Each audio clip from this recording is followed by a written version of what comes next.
पौष माह के शुक्ल पक्ष में आने वाली पूर्णिमा को पौष पूर्णिमा कहा जाता है, जिसका हिंदू धर्म में विशेष धार्मिक और आध्यात्मिक महत्व है। इस दिन गंगा स्नान और दान पुण्य अन्य अत्यंत शुभ और फलदायी माना जाता है। मान्यता है कि पौष पूर्णिमा पर श्रद्धा के साथ किया गया स्नान और दान व्यक्तियों के पापों का नाश करता है। इस पावन अवसर पर पूजा के बाद भगवान सत्यनारायण की कथा पढ़ना अनिवार्य माना जाता है।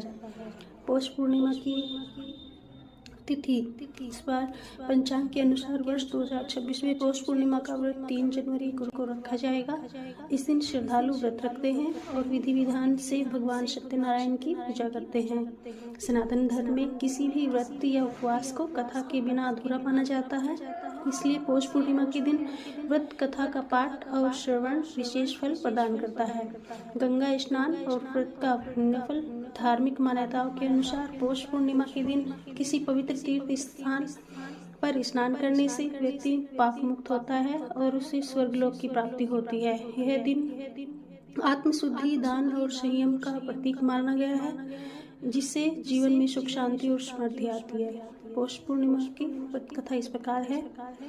पौराणिक कथाओं के अनुसार प्राचीन काल में कार्तिका नगरी में चंद्रहास नामक एक धर्मपरायण राजा राज्य करता था।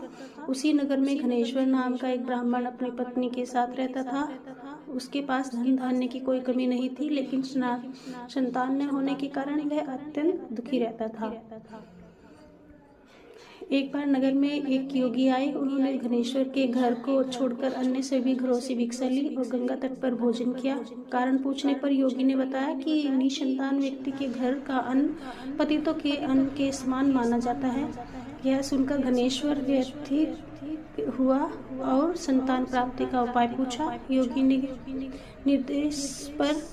के निर्देश पर उसने वन में जाकर मां चंडी की नियमित पूजा की और उपवास किया। 16वें दिन मां चंडी ने स्वप्न में दर्शन देकर 32 पूर्णिमा व्रत करने पर संतान प्राप्ति का वरदान दिया। तभी से पूर्णिमा व्रत को सभी मनोकामना पूर्ण करने वाला और विशेष फलदायी माना जाता है। बोले श्री हरिनारायण भगवान की